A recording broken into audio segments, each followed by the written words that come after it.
Hello नमस्कार दोस्तों, मैं हूं निर्मल। आप सबका दी एनवी क्लासेस में स्वागत करता हूं। ठीक है। दोस्तों, हमारी क्लास चल रही है क्लास 10th की भी। लूसेंट भी चल रही है, क्लास 10th की भी चल रही है।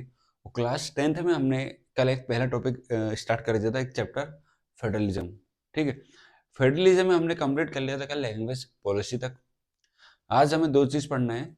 कौन कौन सी चीज़ पढ़ना है आज हमें फेडरलिज्म में पढ़ना है। एक तो पहला आपका सेंटर स्टेट रिलेशन, मतलब केंद्र और राज्य के बीच संबंध। सिंपल है, ज़्यादा कुछ नहीं करना इसमें। और दूसरा पढ़ना है हमें डिसेंट्रलाइजेशन। बस 15 मिनट का टॉपिक है, मतलब विकेंद्रीकरण। दोनों टॉपिक आज हम कंप्लीट कर लेंगे। चलो स्टार्ट करते हैं आज। सबसे पहले हम पढ़ेंगे सेंटर स्टेट रिलेशन। मैं फिर से बता देता हूँ आपको, ये क्लास 10th का टॉपिक है, चैप्टर नंबर 2। कौन सा है आपका? फेडरलिज्म। ठीक है, चलो इसमें पढ़ते हैं आप। देखो, हमें तीन चीज पढ़ना है इसमें। तीन चीज के एक ही चीज पढ़ना है भाई। पहले समझो, सेंटर स्टेट रिलेशन क्या होता है ये। देखो समझो इसको इस प्रकार से। देखो, हमने फेडरलिज्म पढ़ा। हाउ, ठीक है। फेडरलिज्म में पढ़ा, तो फेडरलिज्म में क्या हो रहा है कि सर, यहाँ पर पावर को हर एक लेवल पर दे दिया गया हुआ है। तो इससे एक समस्या तो आएगी आगे जाके। क्यों भैया? मान लो सेंटर का भी चाहे क्या भैया, हमें यहाँ इस सब्जेक्ट पर कानून बनाना है, पर ये स्टेट के पास है। उन्हीं भैया हमें इस पे कानून बनाना है, स्टेट के पास है। तो ऑब्वियसली डिस्प्यूट तो होगा। बट एक ऐसी कंडीशन भी आती है जहां पर डिस्प्यूट नहीं होता है, और एक ऐसी कंडीशन आती है जहां पर डिस्प्यूट होने की पॉसिबिलिटी बहुत ज्यादा है। दोनों कंडीशन समझेंगे हम। कंडीशन नंबर पहले समझते हैं। पहले फर्स्ट कंडीशन, ऐसा क्या बोलती है फर्स्ट कंडीशन? ये है, मान लो पूरा भारत, और ये है भारत की स्टेट्स। ठीक है। अब पूरे भारत में और पूरी स्टेट में, सभी राज्यों में, लगभग सभी राज्यों में या कुछ राज्यों में सेम पॉलिटिकल पार्टी रूल कर रही हो। सेम पॉलिटिकल पार्टी क्या कर रही हो? रूल करती हो। तो उस कंडीशन में क्या होगा कि जो स्टेट बोलेगी वो राज्य करेगी। सॉरी, जो सेंटर बोलेगी वो राज्य करेगी। होता है ऐसा, बेझिझक होता है। तो क्या मुझे बताओ, क्या इसमें किसी भी प्रकार के रिलेशन बिगड़े हैं क्या? नहीं, बड़ी अच्छे चलेगा सब कुछ। लेकिन क्या होगा दूसरी कंडीशन में? यहाँ देखो, कहां तक लिख सकता हूँ मैं, चलो यहाँ समझो। मानो ये है दूसरी कंडीशन। दूसरी कंडीशन में क्या है कि भैया ये है पूरा भारत, ये है स्टेट्स। बट इंडिया में, पूरा भारत में, ये जो सेंटर में जो पॉलिटिकल पार्टी है वो अलग है। मानो ए पार्टी, और स्टेट में जो पार्टी वो है बी। मतलब केंद्र में और राज्य में, दोनों में जो राजनीतिक पार्टी है अलग अलग रूल कर रही है। अब मुझे बताओ, यहाँ पर डिस्प्यूट होगा कि नहीं होगा? क्यों भैया? सुनो क्या होता है। मान लो जब सेम पॉलिटिकल पार्टी होती है हर एक जगह, तो आसानी से बात मान लेते हैं। पता है कि भैया हमारा फायदा है तो सेंटर का फायदा, मतलब फायदा तो एक ही पॉलिटिकल पार्टी का हो रहा है ना। बट यहाँ पर क्या होगा, मान लो सेंटर या स्टेट, मान लो सेंटर ने कोई ऐसा काम करे जो स्टेट को पसंद नहीं है, स्टेट अपने यहाँ मना कर देगी। या फिर सेंटर स्टेट, या स्टेट ने कुछ काम करा, सेंटर मना कर देगी। तो इस प्रकार के डिस्प्यूट अराइज होंगे। क्यों होंगे? क्योंकि दोनों में पॉलिटिकल पार्टी सेम नहीं है। तो इससे क्या होंगे, कहीं ना कहीं सेंटर सेंटर और स्टेट रिलेशन बिगड़ जाएंगे। बिगड़ेंगे वो तो। अब एक और चीज समझो। मान लो अब हमारे यहाँ 28 राज्य हैं, मान के लो है वो तो। अब 28 राज्यों में भैया डाइवर्सिटी भरपूर। तो क्या हो रहा है अब हो क्या रहा है कि भैया इतनी सारी डाइवर्सिटी है, तो हमने इसी डाइवर्सिटी डाइवर्सिटी के बेसिस पे क्या बन गई, बहुत सारी रीजनल पार्टी बन गई। क्या बन गई? बहुत सारी रीजनल पार्टी बन गई। पहले क्या होता था भाई, एक ही पार्टी पूरे भारत में चल रही है ना। फिर दो पार्टी है, फिर तीन पार्टी है, अब हजारों पार्टी आ गई। अब इतनी सारी पार्टी आ गई कि किसी एक पार्टी को बहुमत मिलना बहुत मुश्किल हो गया। भैया सरकार बनाना है तो बहुमत चाहिए। तो हमारा बहुमत मिलना क्या होगा, काफी मुश्किल हो गया। तो फिर अब क्या करें इस कंडीशन में? इस कंडीशन में क्या करा कि भैया अब क्या हो रहा है, छोटी छोटी पार्टीज के साथ हाथ मिलाना स्टार्ट कर दिया, छोटी छोटी पार्टीज के साथ हाथ मिलाना स्टार्ट कर दिया। वो इसी को हम लोग बोलते हैं कोलाइजन गवर्नमेंट। कौन सी गवर्नमेंट बोलते हैं इसको हम? कोलाइजन गवर्नमेंट, यानी गठबंधन की सरकार।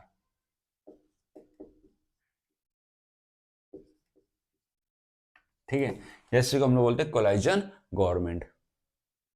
फिर से बोल रहा हूँ, अभी क्या, अब क्या हो चुका है, बहुत सारी रीजनल पार्टी आ चुकी है। अब इतनी सारी रीजनल पार्टी आ चुकी है, किसी भी पार्टी को बहुमत मिलना काफी मुश्किल हो गया है। तो फिर क्या हुआ, यहाँ पर सभी पार्टी से हाथ मिलाना स्टार्ट कर दिया और एक बड़ी पार्टी सामने निकल कर आई। जैसे आप पढ़ते हो ना, यूपीए एनडीए, अभी पढ़ोगे ना एक चैप्टर में, ठीक है, एक चैप्टर नाम का पॉलिटिकल पार्टी वालों से पढ़ोगे, यूपीए और एनडीए, ठीक है, इस प्रकार से आप ये कह सकते हो। चलो, ये सारी होगी आपकी पूरी कहानी कंप्लीट, सेंटर स्टेट रिलेशन। अब अगला पढ़ते हैं।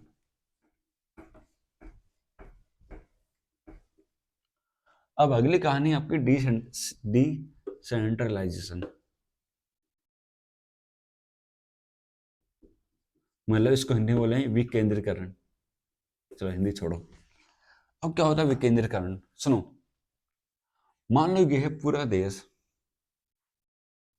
अब इस देश में आते हैं बहुत सारे राज्य, इस राज्य के अंदर आते हैं बहुत सारे संभाग, संभाग के अंदर आते हैं जिले, जिले के अंदर आते हैं तहसील, तहसील के अंदर आते हैं गांव।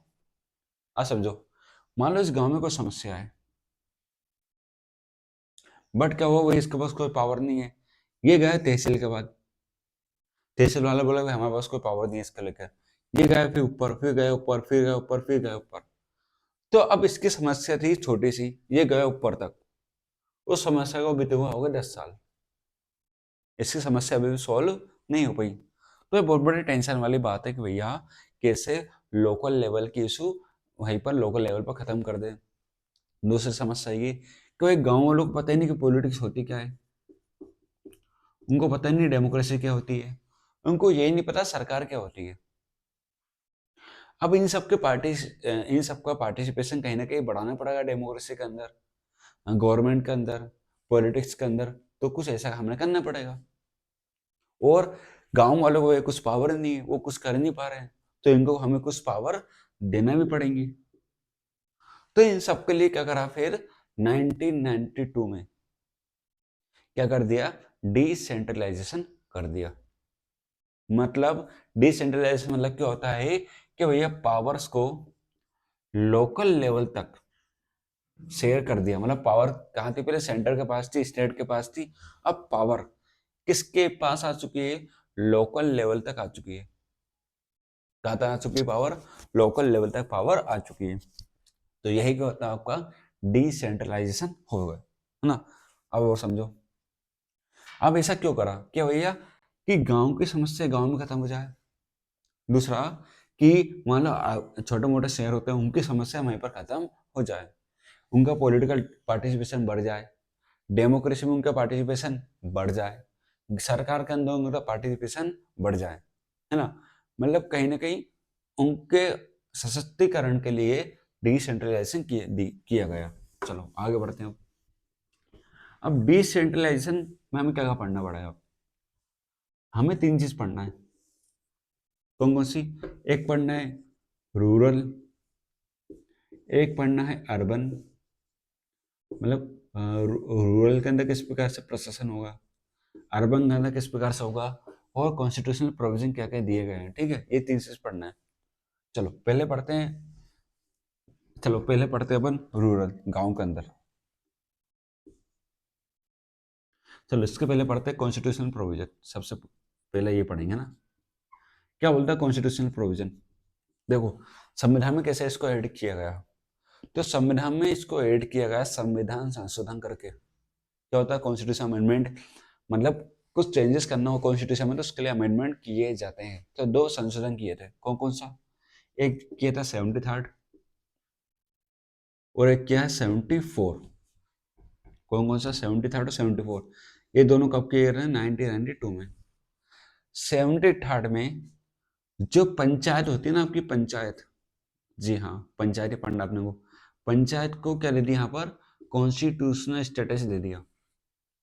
और 74 के अंदर जो शहरों के अंदर नगर पालिका, नगर निगम, नगर परिषद होती है, उनको अभी कॉन्स्टिट्यूशनल स्टेटस दे दिया। अब क्या होगी, गांव के अंदर पंचायत होंगी, शहरों के अंदर पॉपुलेशन के हिसाब से क्या होगी, क्या होगी, म्यूनिसिपल कॉर्पोरेशन या म्यूनिसिपैलिटीज होगी। ये कह दिया कौन कौन से कॉन्स्टिट्यूशन अमेंडमेंट में, 73 और 74।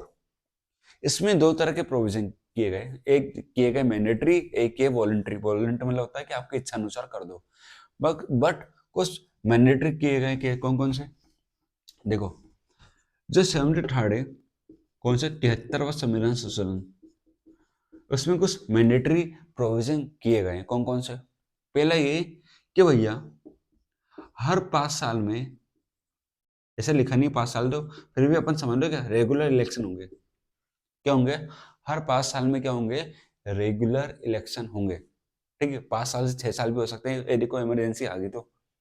दूसरा कि यहाँ पर 1/3 सीट किसको दी जाएगी, वुमेन्स को दी जाएगी। यानी 1/3 सीटें किसको दी जाएगी, वुमेन्स को, महिलाओं को। कैसे समझो, मानो 10 सीटें किसी पंचायत में, उसमें से 7 और 3 बांट लेते, जो 3 सीटें किसको मिलेगी, महिलाओं को। ठीक है, किसको मिलेंगी, महिला को। और 1/3 सीटें किसको मिलेगी, ST SC को। किसको मिलेंगी, ST SC को मिलेंगी। और इनके इलेक्शन के लिए एक बॉडी होगी जिसका नाम क्या है, स्टेट इलेक्शन कमीशन। क्या होगा, एक स्टेट इलेक्शन कमीशन जो इनके क्या करवाएगी, इलेक्शन करवाएगी। ये है कॉन्स्टिट्यूशनल प्रोविजन जो कैसे मैंडेटरी। ये पंचायत होगा जिसका रेगुलर इलेक्शन होगा, महिलाओं को 1/3 रिजर्वेशन मिलेगा, ST SC को 1/3 रिजर्वेशन मिलेगा, और स्टेट इलेक्शन कमीशन होगा। ये आपका मैंडेटरी प्रोविजन अंदर अमेंडमेंट 73 कौन सा कॉन्स्टिट्यूशन है, आर्टिकल है 243 आर्टिकल। कौन सा आर्टिकल है, 243। चलो अब हम दो चीज पढ़ना है, अर्बन और रूरल। ये जो दिया ना, पंचायत क्या होती है, ये सब पढ़ेंगे अब। ठीक है, अब हमें पढ़ना है गांव का प्रशासन। देखो जब गांव का प्रशासन पढ़ते हैं, पहली बात तो ये समझो कि जो सेंट्रलाइजेशन है उसको 3 भागों में डिवाइड किया गया है। यानी इसके 3 टायर होते हैं। पहला कौन सा होता है, सबसे ऊपर, सबसे ऊपर होता है जिला पंचायत, है ना। दूसरा होता है ब्लॉक समिति, और तीसरा होता है ग्राम पंचायत। तीसरा कौन सा होता है, ग्राम पंचायत। डिसेंट्रलाइजेशन या पंचायती राज के 3 टायर है हमारे यहाँ। कौन कौन से हैं, एक है डिस्ट्रिक्ट लेवल सबसे ऊपर, फिर आता है ब्लॉक समिति, फिर आता है आपका ग्राम पंचायत। कहीं कहीं पर 4 है, कहीं पर 3 है, कहीं पर 2, ऐसा है। तो ना मैं सबका भी नहीं बोल रहा, सबके 3 है। सिर्फ मध्य प्रदेश के प्रोस्पेक्टिव से बोल रहा हूँ कि यहाँ पर 3 है। ठीक है, चलो, बट एक 2 भी हो सकते हैं, 3 भी हो सकते हैं, और 4 भी हो सकते हैं, इसको छोड़ दो अभी। अब हमें प्रशासन पढ़ना कहाँ का, गांव का, यानी ग्राम का, सॉरी इसमें लिखो रूरल यानी ग्राम। ठीक है, चलो समझो। आपके ने गांव तो देखे होंगे, अब ऐसा तो नहीं लंदन USA का है कोई, ऐसा तो नहीं, ऐसा नहीं है ना। चलो, आपने गाँव तो देखे होंगे, गांव के अंदर देखे होंगे आपने पंचायत, वेब सीरीज में बनी पंचायत। तो गांव के अंदर कौन रूल करता है, पंचायत। कौन रूल करता है, पंचायत। करता नहीं करता, बिल्कुल करता है सर। अब पंचायत में कौन कौन होता है, पंचायत के अंदर होता है आपकी ग्राम पंचायत होती है, एक ग्राम सभा होती है, ठीक है, एक सरपंच होता है। आपने सर वो मूवी देखी होगी ना, वेब सीरीज पंचायत, बस सब देख लिया होगा आपने, फिर तो दुनिया देख लिया आपने। सरपंच होता है, पंच मेंबर होते हैं, उसके बाद सचिव होता है, और कौन होता है इसमें, सचिव, और सहायक वगैरह सब होता है इसमें। समझो, ग्राम पंचायत, ग्राम सभा, ये सबका होती है। सुनो, ग्राम सभा समझो पहले। ग्राम सभा क्या होती है, एक प्रकार की मीटिंग है। क्या है, एक प्रकार की मीटिंग। इस मीटिंग में कौन कौन होता है, सरपंच होता है, सचिव होता है, पंच मेंबर होते हैं, सहायक सचिव होता है, और जितने भी वोटर्स है गांव के सारे होते हैं। मतलब जो भी समस्या होती है ये लोग डिस्कस करते हैं कहाँ पर, ग्राम सभा में। अब जो भी फैसला लेना होता है कौन लेती है, ग्राम पंचायत। फैसला कौन लेती है यहाँ पर, ग्राम पंचायत फैसला लेती है। अब जो सरपंच है उसका इलेक्शन कैसे होता है यहाँ पर, सरपंच कौन होता है, सरपंच ग्राम पंचायत का हेड होता है। सरपंच क्या होता है, ग्राम पंचायत के हेड होता है। इसका इलेक्शन कैसे होता है, डायरेक्ट। मतलब इसका इलेक्शन कैसे होगा, डायरेक्ट, मतलब गांव के लोग ही अपने यहाँ का सरपंच चुनेंगे। ठीक है, फिर आता है पंच, इलेक्शन डायरेक्ट होता है, फिर बाद में मतलब सॉरी क्या होता है, बाद में ये लोग डिसाइड कर लेते हैं किसको लाना है। सचिव होता है जो कैसे होता है, सरकारी अधिकारी। सचिव कैसे होता है, सरकारी अधिकारी होता है, ठीक है। तो ये होगा आपका पंचायत का खेल, ये होगा आपका पूरा पंचायत। हाँ, मिनिमम पॉपुलेशन कितनी होनी चाहिए पंचायत बनाने के लिए, ग्राम सभा बनाने के लिए? 1000। कितनी होनी चाहिए? 1000 जनसंख्या होनी चाहिए। 1000 जनसंख्या में क्या बना दी जाएगी, ग्राम सभा बनाई, ग्राम पंचायत बनाई जाती है।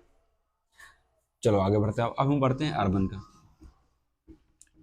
अब हम किसका पढ़ेंगे, अर्बन का।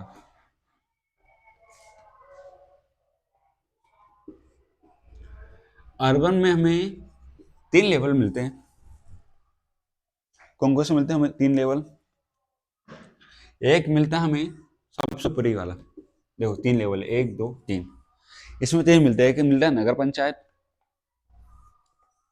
सबसे ऊपर मिलेगा आपको नगर निगम। क्या मिलेगा सबसे ऊपर? नगर निगम, यानी म्यूनिसिपल कॉर्पोरेशन। सेकेंड में मिलेगा आपको नगर पालिका,